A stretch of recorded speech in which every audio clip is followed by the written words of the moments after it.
네, 오늘은 하나님이 축복하시는 가정 시리즈 9번째 시간이 되었습니다. 고린도 후서 9장 9절 본문으로 경제적 기반이 든든한 가정 이라는 제목으로 하나님 말씀 나누겠습니다. 여러분, 아름다운 가정을 이룬다는 것, 그래서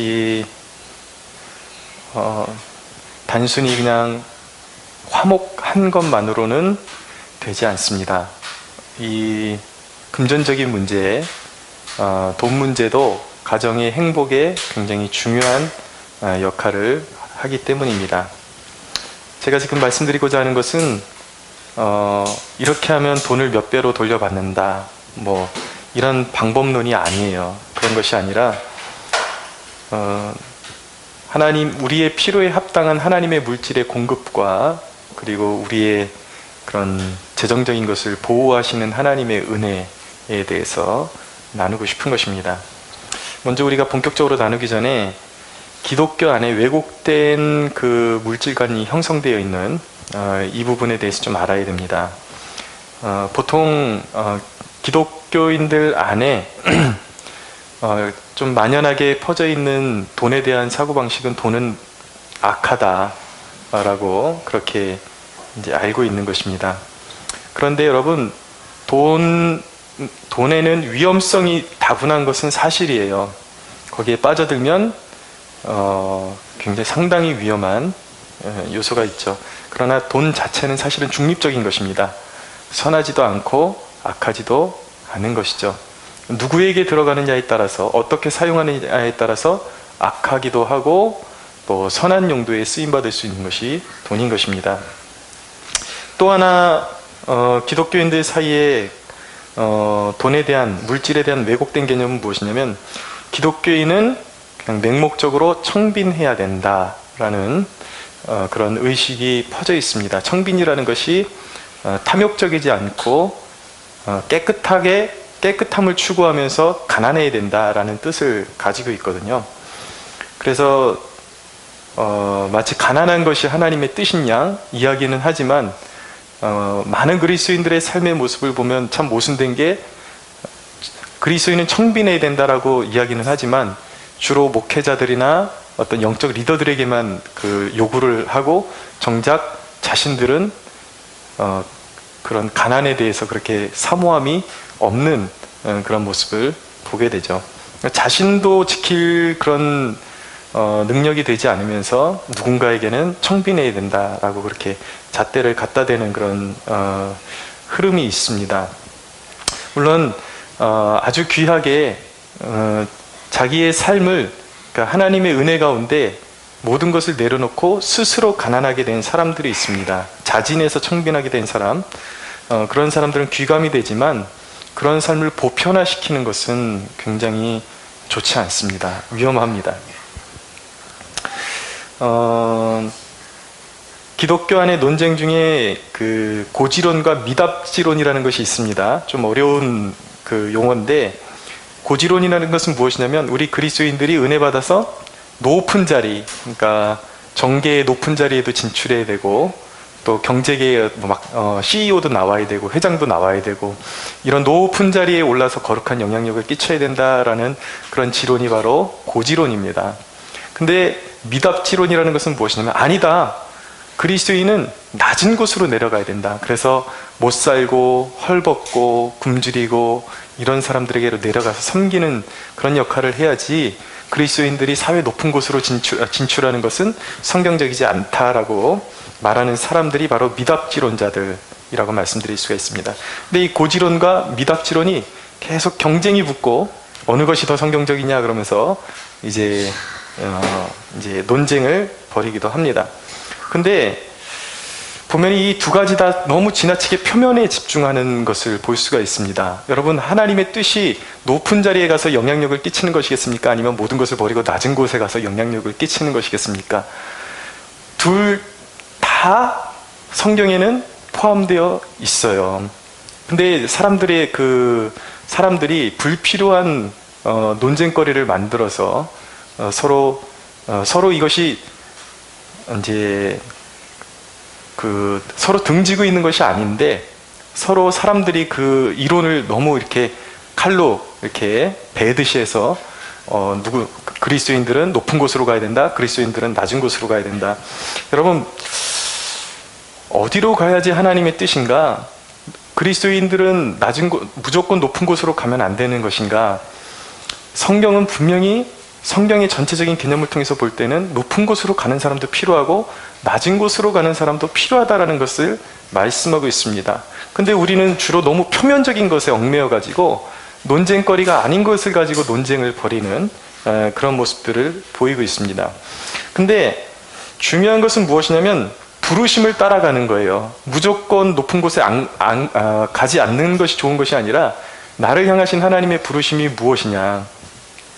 제가 큰 교회에서 사역을 해보니까 큰 교회가 오히려 선교지다라는 것을 깨달을 때가 참 많았습니다.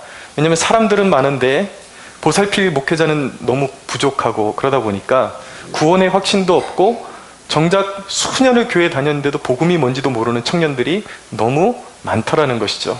그래서 대형 교회에 가면은 무조건 무조건 큰 교회만 추구하는 사역자 이렇게 볼 것이 아니라 제가 느낀 것은 오히려 사명감이 있고 복음에 확실히 붙들린 사람이 큰 교회에 가줘야 거기서 그 수많은 하나님이 보내주신 양떼를 정말 복음적으로 양육할 수 있겠다라는 것을 제가 느끼게 되었습니다.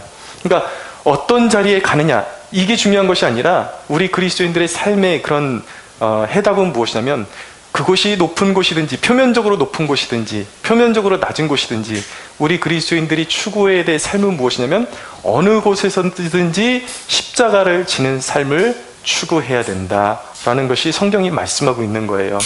높은 자리에 가서도 그리스도인들이 해야 할 일은 그 지위를 이용해서 권세를 누리는 것이 아니라 그 지위 속에서도 십자가를 지고 자신이 해내야 될 사명이 무엇인지를 깨닫고 십자가를 지는 삶을 살아야 되는 것이죠. 그러니까 어느 곳에 가든지 이걸 우리가 추구하는 삶은 높은 자리냐 낮은 자리가 이것이 아니냐 부르심을 따라가는 거예요. 어디든지 우리는 십자가를 지는 삶을 살아야 하는 것입니다. 할렐루야.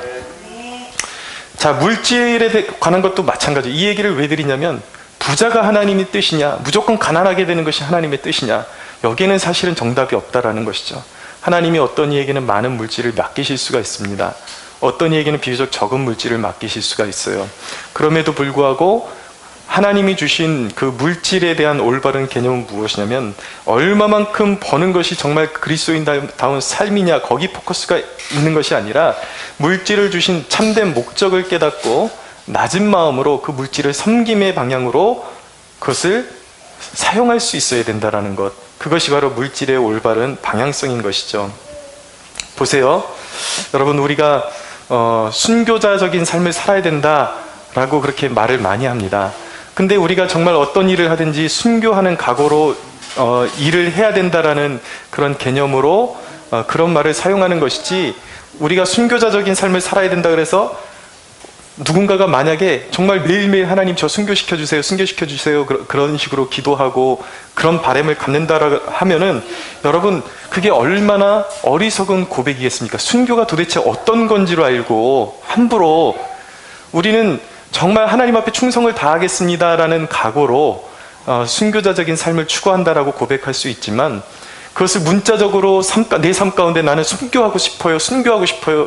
이거는 솔직히 정상적인 신앙생활이라고 말할 수가 없는 거죠. 오히려 살아있는 동안에 만일에 우리가 어떤 그런 어떤 시대의 위기 가운데 우리가 들어가서 순교의 진정한 순교의 위기에 우리가 봉착한다면 하나님 앞에 이 순교의 잔을 마실 수 있는 그런 용기를 주십시오라고 그때는 그런 용기와 결단이 필요하겠지만 평상시에 사는데 하나님의 그 평상시에 살아가는 우리의 삶 가운데 우리에게 요구하시는 삶의 자세는 무엇이겠습니까? 순교시켜 주세요, 순교시켜 주세요. 이게 하나님의 뜻이겠습니까? 아니면 삶의 평범한 삶 가운데서 하나님의 뜻을 헤아려보면서 잘 사는 것이 주어진 일에 최선을 다하는 것이 하나님의 뜻이겠습니까?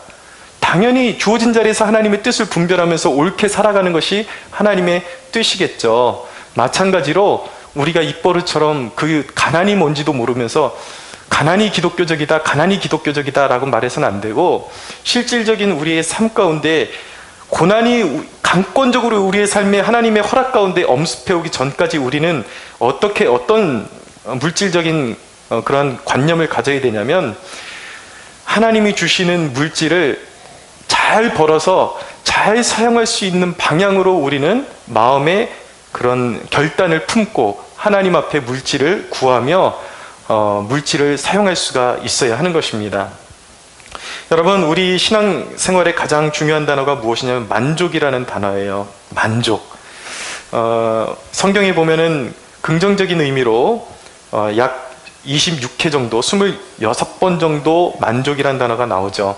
근데 성경 전체를 보면은 하나님의 은혜가 얼마나 풍성하시고 흘러 넘친다라는 그런 개념의 그런 말씀이 차고 넘칩니다. 결국은 하나님은 사모하는 영혼을 만족해 하시는 하나님이시라는 걸 성경이 말씀하고 있는 것이죠. 그래서 시편 107편 9절에 보면 그가 사모하는 영혼에게 만족을 주시며 줄인 영혼에게 좋은 것으로 채워주심이로다 라고 말씀하고 있는 거예요.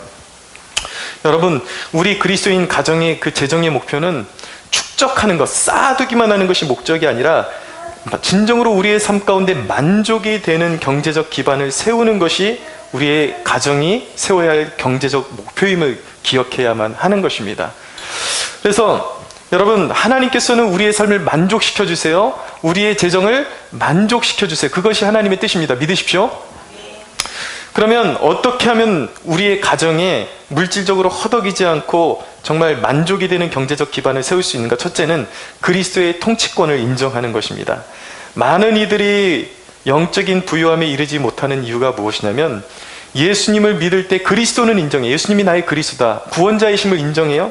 그러나 주님의 풍성함을 경험하려면 예수님의 통치권을 인정해야 돼요. 예수님을 일컬을 때 우리가 뭐라 그러냐면 주 예수 그리스도라고 합니다. 근데 사람들이 예수님이 나의 구원자이시다, 그리스도이시다까지는 인정을 하는데, 많은 사람들의 삶 가운데 주라는 의미를 까먹어요. 예수님이 나의 통치자이시다, 나의 로드이시다. 우리의 삶 가운데 부요한 삶을 경험하기 위한 첫 번째 우리에게 요구는 무엇이냐면 예수 그리스도를 나의 삶의 통치자로 인정하는 거예요. 주로 인정하는 거예요. 그것은 무슨 말이냐면, 물질에 있어서 내 돈도, 내 돈의 주인도 예수님이시다, 주님이시다 라는 것을 고백해야 하는 것입니다. 이것이 인정이 안 되면 많이 벌어도, 여러분 주의해 보십시오. 많이 번다 그래서 행복한 거 아닙니다. 제가 만나보니까 정말 돈을 많이 번다고 해서 행복한 게 아니에요. 돈을 많이 가지고 있지만 많은 환란이 있고 그런 인간의 돈으로 해결할 수 없는 역경을 가지고 있는 사람들이 참 많습니다. 그러니까 예수님이 주라는 인정이 되지 않으면 단순히 액수로는 돈을 많이 벌지는 모르겠지만 그 삶에 평안이 없는 거예요. 그러니까 예수님이 우리의 삶을 다스리고 돈을 다스려 주시는 게 얼마나 중요한지를 우리가 깨달아야 하는 것이죠. 여러분은 이 땅을 살아가면서 물질을 주인으로 삼을 것인가, 그리스도 곧 우리 하나님을 주인으로 삼을 것인가 결정해야 돼요. 그래야 합니다. 여러분, 예수님의 주되심을 인정하는, 그분의 통치를 인정하는 첫 번째 행동이 무엇이냐면 그것이 바로 온전한 11조입니다. 온전한 11조 생활이 가장 기본단이에요. 주님의 통치권을, 내 물질에 대한 통치권을 인정하는 가장 기본단위인 것입니다. 사람들이 그렇게 물을 때가 있어요. 도대체 11조가 뭐라고, 11조 내는 사람은 진짜 신앙인 취급하고 안 내면 가짜 취급하느냐, 이렇게 물어보면서 11조를 거부하려는 그런 움직임들이 있습니다. 근데 여러분, 이런 질문 자체가 사실은 악의적인 의도를 가지고 내놓는 질문인 것이죠. 11조에 대한 본질적인 의미를 거부하고 마치 11조를 교회가 그리고 사역자들이 강요하는 것처럼 뉘앙스를 줘서, 이 질문 자체로 뉘앙스를 줘서 사람들로 하여금 11조에 대한 거부 반응을 일으키게 만들기 위한 질문으로서 던지는 질문들이 바로 이거예요. 왜 11조를 내는 사람이 진정한 신앙인 취급받아야 되고 내지 않는 사람은 가짜 취급받아야 되느냐? 그러면 저는 이런 질문에 대해서 역으로 묻고 싶은 것이 있어요. 당신이 하나님을 사랑한다라고 말하는데, 당신이 하나님을 사랑한다라고 하는 그 게이지를 무엇으로 나타낼 것인가? 늘 마음으로만 사랑한다 그러면 그 사랑을 어떻게 증명해낼 것인가? 여러분, 사랑이라는 것은 막연한 것이 아닙니다. 특별히 하나님을 사랑하는 것은 막연한 것이 아니라 성경이 분명히 말씀하기를 하나님을 사랑할 때 어떻게 표현해야 되는지 성경이 분명히 우리에게 가르쳐주고 있다는 것을 우리가 깨달아야 하는 것입니다. 11조는 너희가 하나님께 속했음을, 내게 속했음을 나타내라는 하나님이 주신 최소한의 명령인 것입니다. 그리고 율법의 정신의 계승인 것입니다. 여러분, 이 구원과 11조가 얼마나 밀접하게 관계되어 있는지 아십니까? 구원은 무엇입니까? 하나님의 사랑을 부어지는, 하나님의 사랑의 부어짐을 경험한 것이 바로 구원이에요. 주님이 나를 위해서 전부를 쏟아주셨다고요. 피 흘려주셨다고요. 자신을 완전히 내어주셨다고요. 그런데 여러분, 그 구원을 경험한 사람이 주님 앞에 내려고 그러니까 11조도 아깝고 아까운 게 너무 많아요. 헤아리는 게 너무 많아요. 그러면 점검해 봐야 되는 거예요. 내가 정말 주님이 나에게 주셨다 그러는 그 구원의 비밀과 그 사랑의 크기를 조금이라도 깨닫고 있는가? 내가 받았다고 생각하는 구원은 진정으로 가치 있는 진정한 구원인가? 그것을 점검해 봐야 되는 것이죠. 여러분, 주님이 부어주신 사랑이 내 안에, 가슴에서 내 안에 벅차게 느껴지는데, 그리고 진실인데, 여러분, 정금보다도 귀한 주님의 보혈을 쏟아서 나를 위해서 피를 쏟아주셨는데 주님 앞에 드리라 그러는데 솔직히 아까운 것이 무엇이 있겠어요? 여러분, 흔히 11조 안 하는 사람들이 반박용으로 쓰는 사건이 무엇이냐면 바로 예수님이 말씀하셨던 과부의 두렙돈입니다. 두렙돈 사건. 봐라, 마음이 중요하지 두렙돈도 주님이 칭찬하셨지 않느냐라고 그러면서 반박하고 나오는 거예요. 그러나 여러분, 그 과부의 두렙돈이 어떤 의미를 담고 있는지 아십니까? 그것은 10분의 1이 아니었어요. 그녀가 가지고 있던 전부였습니다. 전 재산이었어요. 전부였어요.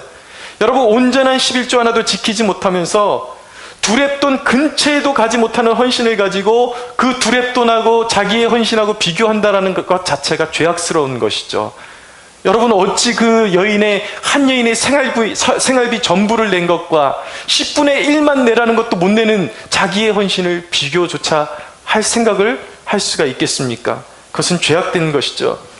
여러분, 구약 성경이 반복적으로 보여주는 진리가 있습니다. 이 백성들의 영적인 상태와 이 하나님의 그 성전에 바치는 11조와 헌물과 너무나도 밀접하게 연관되어 있다는 것을 구약성경이 계속해서 보여주고 있어요. 백성들이 영적으로 부흥할 때는 성전이 11조와 견실한 재물과 그리고 소산의 좋은 열매들이 채워졌었습니다. 꽉 채워졌어요. 하나님께 기쁨이 되고 제사가 원활하게 진행이 되고, 그러니까 하나님께서 그 백성들을 돌보시고 전쟁을 나가도 이기게 하시고, 이런 돌보심이 계속해서 이어졌는데, 그들이 영적으로 타락하기 시작하면 반드시 나타나는 모습이 무엇이냐면 11조가 사라지는 거예요. 성전에 재물을 갖다 바치지 않습니다. 소산의 첫 열매들을 갖다 바치지 않아요. 성전이 비게 되는 것이죠. 그러면서 어떻게 되냐면 그들의 영적인 영적인 그런 상태가 기울어지기 시작하면서 이제 하나님의 영광이 이스라엘 백성들을 떠나가기 시작하고 전쟁에서 패배하기 시작하고, 이런 역사들이 이제 반복되게 되는 것입니다. 여러분, 이런 맥락에서 우리가 말라기서 3장 10절을 좀 이해할 필요가 있어요. 그래서 하나님께서 이 말씀을 주실 때에 그 하나님의 의도가 무엇일까 한번 생각해 볼 필요가 있는 거예요. 말라기서 3장 10절은 말씀합니다. 만군의 여호와가 이르노라, 너희의 온전한 11조를 창고에 들여 나의 집에 양식이 있게 하고 그곳으로 나를 시험하여 내가 하늘문을 열고 너희에게 복을 쌓을 것이 없도록 붙지 아니하나 보라 라고 말씀하는 것입니다. 무슨 말씀이에요? 영적으로 회복되라는 것이죠. 너희들의 영혼을 회복시키고 회개의 영을 이루고 회복시키고 하나님께로 다시 돌아서서 하나님의 주권을 인정하는 의미로 다시 성전에 11조를 갖다 바쳐보라. 그럼 너희의 삶을 내가 정말 복주고 지켜주지 않나 너희가 한번 시험해봐라 라는 것으로 하나님께서 그런 맥락에서 이 말라기서 3장 10절을 하나님의 백성들에게 주고 계신 것입니다. 사랑하는 여러분, 건강한 물질 생활, 만족하는 물질 생활, 이것의 첫걸음은 뭐예요? 바로 예수 그리스도의 로드십, 나의 주권자이십니다. 그 첫걸음이 뭐예요? 바로 온전한 11조를 주님께 드리는 것입니다. 할렐루야. 두 번째, 만족하는 경제적인 기반을 우리가 세우기 위해서는 농부의 마음으로 물질을 운영해야 하는 것입니다. 농부는 자기가 소유한 토지 면적과 종자를 헤아려서 한 해 농사를 계획하는 것입니다. 그가 종자를 뿌리는 이유는 무엇이겠습니까? 당연히 좋은 열매를 거두기 위해서, 풍성한 열매를 거두기 위해서 뿌리는 것이죠. 여러분, 우리는 그 영적인 그런 재정 관리 중에 플로잉의 유익을 깨달아야 합니다. 플로잉이 무엇이냐면 흘려 보내는 거예요. 내 돈을 가난한 백성들에게 또 필요한 사역지에, 선교지에 흘려보내는 것을 플로잉이라고 합니다. 플로잉의 축복을 깨달을 수가 있어야 돼요. 복음주의의 거장 중에 존 스토트라는 목사님이 하신 그 말씀 중에 한 가지가 뭐냐면, 우리에게 주신 물질의 일부는 종자씨로 주셨다라는 거예요. 그러니까 종자씨는 뭐예요? 다시 심어야지 양식을 얻게 되는 것이지, 그걸 다 그냥 먹어버리면 이제 얻을 양식이 없게 되는 것이죠. 하나님께서 여러분들에게 주시는 재물의 일부는 다 먹어치우면 안 되는 것들이에요. 종자씨인 것입니다. 그걸 잘 심을 때 여러분들이 그것을 풍성하게 거두는 축복을 누리게 되는 것입니다.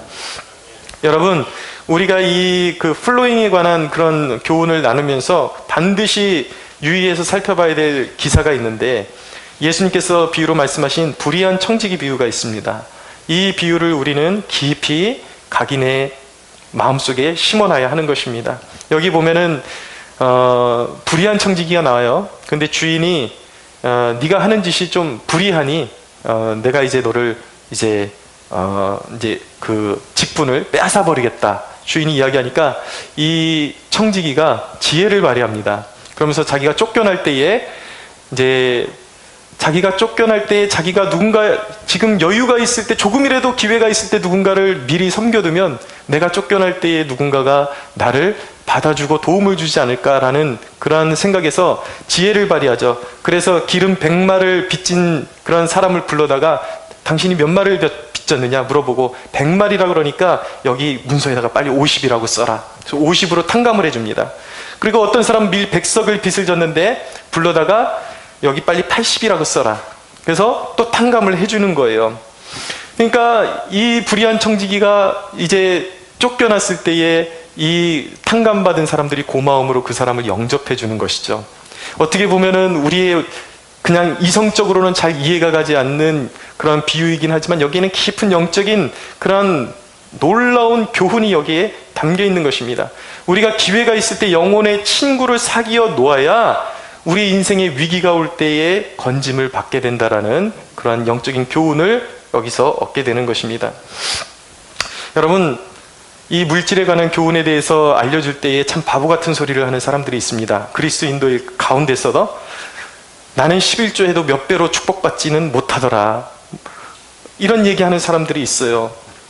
나는 목회자도 아닌데 당신처럼 후원받지도 못하겠거니와 그럴 필요도 느끼지 못한다. 나는 내가 내 수입으로 만족하고 잘 살 수 있다 라고 말하는 사람들이 있습니다. 그러나 여러분, 성도의 삶에는 돈만 필요한 게 아니에요. 다방면에 하나님의 인도와 보호가 필요하다는 것을 살아가다 보면 깨닫게 되는 것입니다. 여러분들이 만약에 사업가라면 여러분들의 수입의 핵심적인 키 역할을 할 사람이 필요할 수도 있어요. 예, 사람이 필요할 수도 있어요. 그리고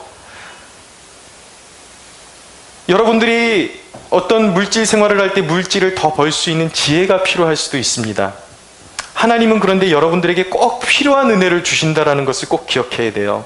여러분들이 투자한 대로 돈을 돌려줄 수도 있지만 여러분들에게 돈을 벌 수 있는 지혜를 주실 수도 있고 또 좋은 아이디어를 갖춘 사람을 붙여주실 수도 있다는 것.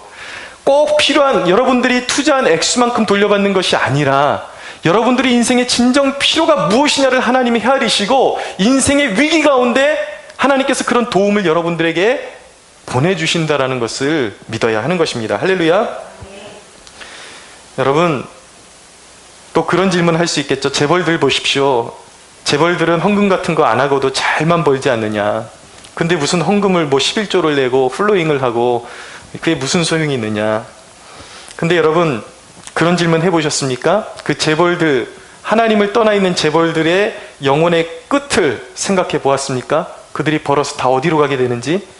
그들이 끝까지 하나님을 거부하는 한 그들이 갈 곳은 한 곳이에요. 영원한 지옥 외에는 없는 것입니다. 여러분, 그들이 사는 방식이 있고 우리가 사는 방식이 있다는 것을 깨달아야 하는 것입니다. 재벌들이 하나님 앞에 주권을 고백하지 않아도 돈만 잘 번다 그래서 우리도 똑같이 그렇게 살 수 있다고 생각하면 어리석은 거예요. 우리가 사는 방식이 있습니다. 여러분, 단순히 돈이 많은 것과 삶의 안식과 평강이 있는 것은 전혀 다른 문제라는 것을 꼭 기억하셔야만 하는 것입니다.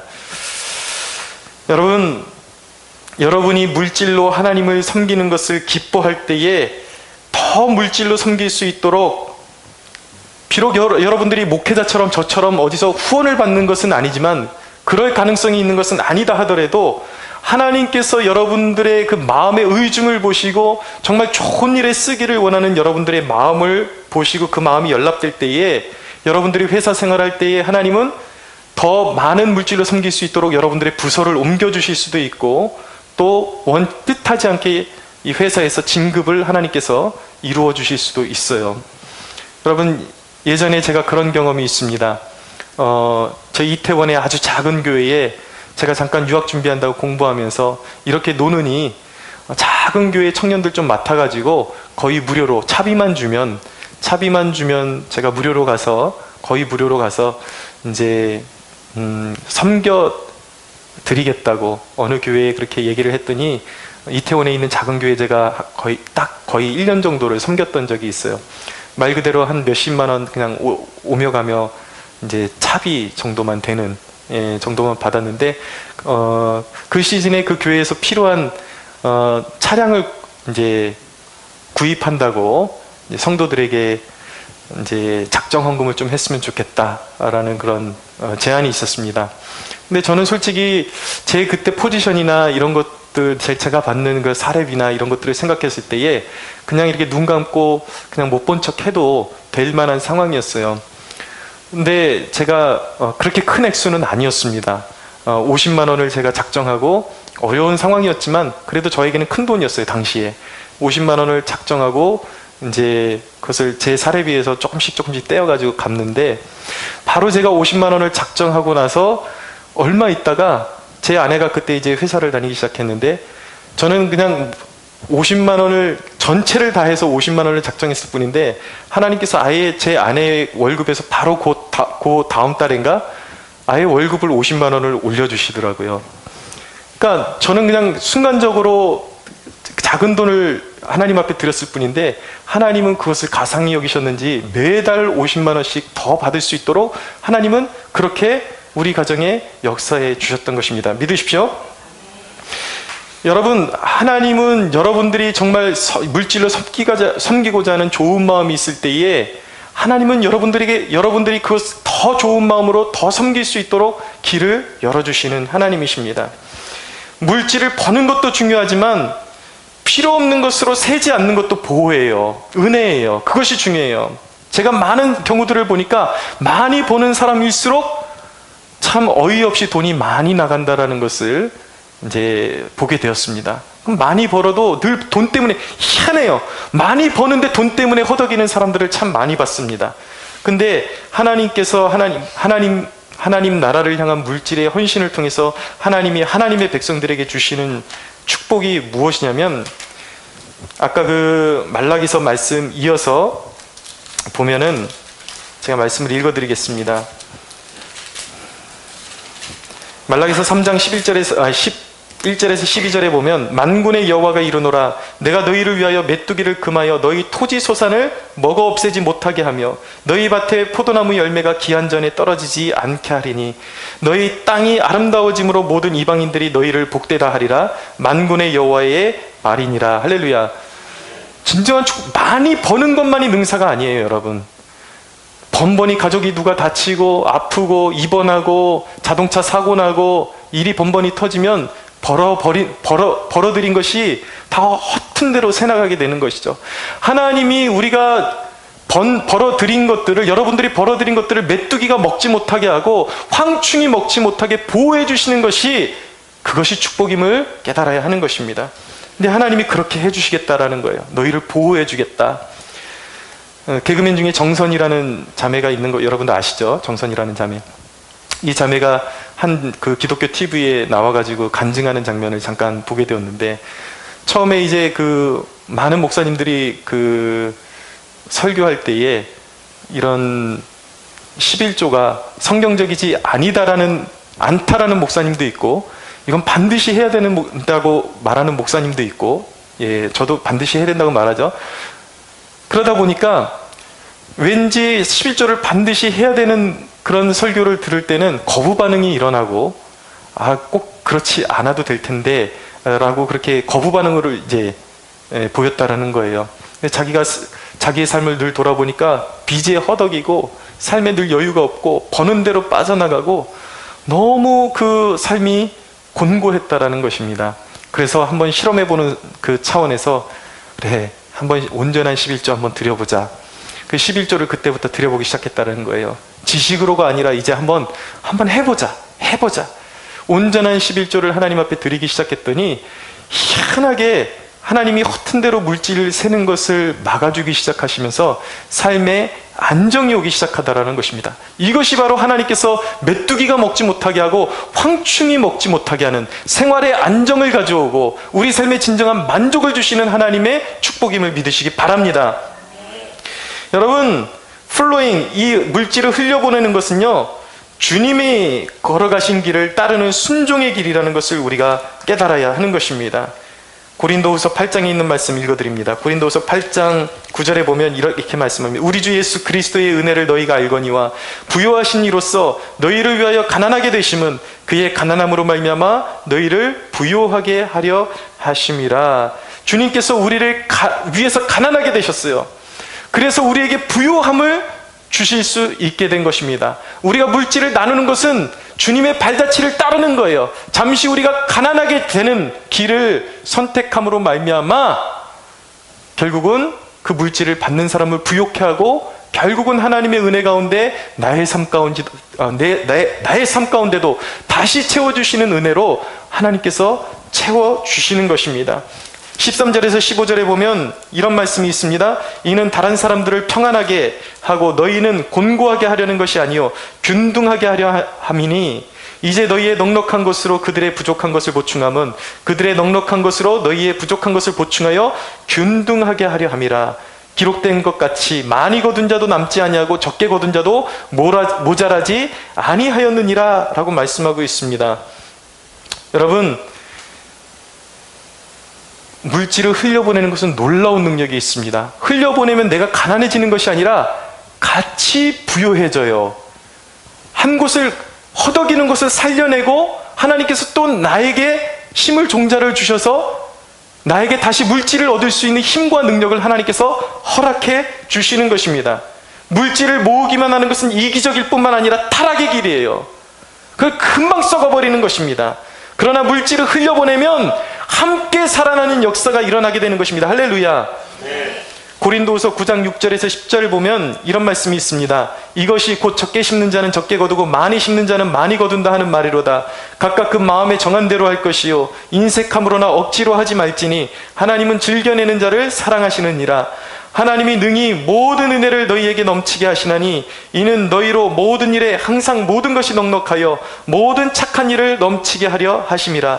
기록된 바 그가 흩어 가난한 자들에게 주었으니 그의 의가 영원토록 있느니라 함과 같으니라. 심는 자에게 씨와 먹을 양식을 주시는 이가 너희 심을 것을 주사 풍성하게 하시고 너희 의의 열매를 더하게 하신다 라고 말씀하고 있습니다. 여러분, 언제든지 여유가 생기면 하겠다라는 생각을 버리십시오. 그것은 누구나 할 수 있는 생각이에요. 생산성 없는 생각이에요. 거기에는 기적이 일어나지 않아요. 없을 때 해야 되는 것입니다. 없을 때 순종해야 하는 것입니다. 제가 이제 그 개척하면서 어느 정도 이 농부 훈련이 이제 어느 정도 몸에 좀 배웠다고 말씀드릴 수가 있습니다. 저는 이 심는 원리를 알기 때문에 제게 물질이 주어질 때 기회가 있을 때마다 자꾸 심습니다. 한 번은 제게 그 목돈이 100만 원이 어디서 들어온 적이 있어요. 저희 아내 딱 입원하는 시즌에 들어왔기 때문에 저에게는 굉장히 유용한 돈이 될 수 있었습니다. 근데 아내가 보험을 들어놓은 것도 있고 하니까 당장에 이것이 우리에게 필요한 돈인가라는 질문을 던졌을 때에 우리가 은행에 쌓아두고 사는 돈은 없지만 당장에 필요한 돈은 아니다라는 그런 판단을 내리게 되었습니다. 그래서 이것을 나보다 더 필요한 그런 목회지나 선교지에 흘려보냈으면 좋겠다라고 기도하는 중에 하나님께서 한 곳에 마음을 주셨는데, 그곳이 바로 이제 부천에 있는 예심교회라는 곳이 있습니다. 저랑 이전에 교회에서 같이 사역했던 분이 개척을 하셨는데, 그분이 마음에 좀 떠올라서 이제 전화드리고 찾아갔어요. 찾아갔더니 그 자녀들이 남자애들만 넷이 있더라고요. 넷이. 근데 보니까 교회에 빔 프로젝트도 없고, 또 보니까 아직까지 그 교회도 성도들이 물질로 섬겨질 수 있는 성도들이 충분치 않은 분위기였습니다. 자식들 넷 있죠. 또 그분 목회 스타일은 이제 그 학교에 전도하러 가가지고 아이들하고 축구하면서 아이들 떡볶이 사주고 짜장면 사주고 이러면서 아이들 사귀어가지고 이제 데리고 오는 그런 사역 스타일인데, 보니까 그런 이제 물질이 필요한 거예요. 자녀들 먹일 그런 돈도 필요하죠. 전도할 때 쓸 돈도 필요하죠. 하나님께서 왜 이것을 마음을 주셨는지 알 것 같다라는 것을 느끼고, 저도 없지만 거기에다 100만 원을 이제 맡기고 이제 후원하고 나오니까 제 마음이 얼마나 부요해지고 뿌듯하든지요. 여러분, 제가 이런 말씀을 드리는 이유는 여러분들의 목회자가 이만큼 하는 목회자다라는 것을 강조하기 위한 것이 아닙니다. 그것이 아니라 농부의 원리를 여러분들이 그것이 어떤 것인지 실제를 깨닫고 여러분들의 삶 가운데 이 복된 삶을 함께 영위했으면 좋겠다라는 의도로 여러분들에게 말씀드리라는 것을 꼭 기억해 주시기 바랍니다. 흘려보내야 돼요. 그것이 복된 삶이에요. 베푸는 손길을 가지십시오. 여러분들 살아가다가 혹시라도 선교사님들을 만나게 되면 선교사님들 잠깐 들어왔다가 돌아갈 때에 그냥 돌려보내지 마십시오. 꼭 여러분들이 정성껏 좀 이렇게 예물 준비해가지고 이렇게 후원해 주시고, 그리고 여러분 주의 종들에게 영적인 어떤 도움을 받았을 때에 감사의 표현을 잊지 마십시오. 그리고 굶주리는 지구촌의 빈민들에게 항상 여러분들의 사랑의 손길을 펴십시오. 성경이 말씀하잖아요. 그가 흩어 가난한 자들에게 주었으니 그의 의가 영원토록 있느니라. 할렐루야. 하나님이 흘려보내는 것, 이 플로잉을 얼마나 기뻐하시는지 깨달으라는 말씀이에요. 여러분, 구제를 좋아하는 자가 받는 복이 있습니다. 두 가지 복이 있어요. 성경이 뭐라고 말씀하는가? 시편 한번 찾아보세요. 시편 41편.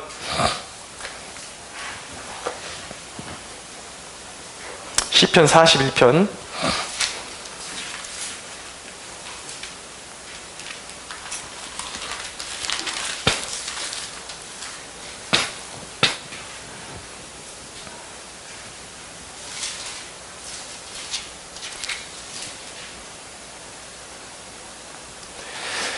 시편 41편 1절에서 3절입니다. 찾으신 줄로 알고 읽겠습니다. 시작. 가난한 자를 보살피는 자에게 복이 있으며 재앙의 날에 여호와께서 그를 건지시리로다. 여호와께서 그를 지키사 살게 하시리니 그가 이 세상에서 복을 받을 것이라. 주여 그를 그 원수들의 뜻에 맡기지 마소서. 여호와께서 그를 병상에서 붙드시고 그가 누워있을 때마다 그의 병을 고쳐주시나이다. 아멘. 두 가지 축복이 있어요. 대표적으로 플로잉을 좋아하는 사람에게 첫째, 재앙의 날에 구원해 주시겠다라고 약속하고 있습니다. 둘째, 병상에서 붙드시겠다라고 말씀하고 있어요. 남에게 구워주고 그냥 후원하고 이렇게 돕기를 사랑하는 좋아하는 사람들에게는 항상 병에 걸려도 치료의 속도가 빨라질 것이라고 주님께서 약속하고 있는 것입니다. 할렐루야. 사랑하는 여러분, 지혜로운 농부의 마음으로 물질을 가꿀 수 있는 영적인 감각을 하나님으로부터 받는 여러분들 되기를 축원합니다. 말씀을 정리하겠습니다. 그런데 여러분, 우리가 반드시 깨달아야 되는 것은 돈하면 영적이지 않다고 생각하는 것은 정말 바보 같은 생각 중에 속하는 것입니다. 여러분, 우리가 금전적인 이 관리를 하면서 기억해야 되는 것은 하나님은 항상 우리가 순종하면 주시는데 끝부분에 있어서 약간은 모자라게 주실 때가 있다는 것을 아셔야 돼요. 모자라는 부분은 왜 하나님께서 모자라게 주시는지 아십니까? 왜냐하면 모든 것을 맹목적으로 하나님이 다 주시면 인간은 안도해요. 하나님을 찾지 않아요. 그래서 끝부분에 하나님께서 간당간당하게 모자라게 하시는 데는 이유가 있는 것입니다. 그것을 통해서 하나님께 더 가까이 나오게 하게 하시기 위해서, 더 기도하게끔 만드시기 위해서, 그리고 내 믿음의 용량을 더 넓히는 축복을 누리게 하시기 위해서. 그래서 기억해야 되는 게 그거예요, 여러분. 여러분들의 인생 가운데 물질이 모자라고, 여러분들이 11조를 함에도 불구하고, 나름대로의 후원을 함에도 불구하고 물질적으로 어려운 날이 오면 기억하셔야 돼요. 그때 하나님께서 여러분들에게 요구하시는 것이 있다는 것을 기억하셔야 되는 것입니다. 여러분들의 믿음을 확장시키기를 원하시는 거예요. 믿음을 보기를 원하시는 거예요. 너의 주인은 과연 누구냐라고 하나님께서 그 순간에 묻고 있는 거예요. 그래서 그 어려운 순간에, 그 어렵다 그래서 여러분들이 물질적으로 주눅들고 움츠러들고 그러길 원하시는 것이 아니라, 하나님께 여러분들의 인생의 마지막 승부수를 던져보기를 원하시는 것입니다. 벼랑 끝에 선 용기. 그래서 그럴 때 오히려 여러분들 손을 펴셔야 돼요. 그럴 때 하나님의 능력을 경험하게 되는 것입니다. 할렐루야. 돈을 아끼는 것보다 돈을 선한 곳으로 흘려보내는 것이 기독교적인 가치관이라는 것을 기억하십시오. 이 말씀에 순종하면 가난 중에도 만족을 경험하게 될 것입니다. 여러분, 결론은 시냇가에 심은 나무예요. 무엇이든지 예수님과의 관계를 중심으로 돈을 쓰고 버십시오. 여러분들이 아무리 돈을 벌 기회가 있어도 그것이 예수님과 멀어지는, 관계 속에서 멀어지는 일이라면 잘라내셔야 돼요. 아무리 많이 벌 수 있는 기회라 할지라도 예수님의 관계를 중심으로 벌고 내보내야 하는 것입니다. 항상 여러분들이 예수님 중심으로 살고, 그렇다면 여러분들의 물질에 있어서도 쪼들리지 않을 것입니다. 항상 시절을 따라 과실을 맺으며 철을 따라 푸른 잎사귀를 맺는, 그러한 경제적으로 항상 만족이 있고 하나님의 보호하심과 돌보심을 얻는 여러분들의 삶이 되실 줄로 믿으시기 바랍니다. 우리 하나님께 영광의 박수 올려드리겠습니다.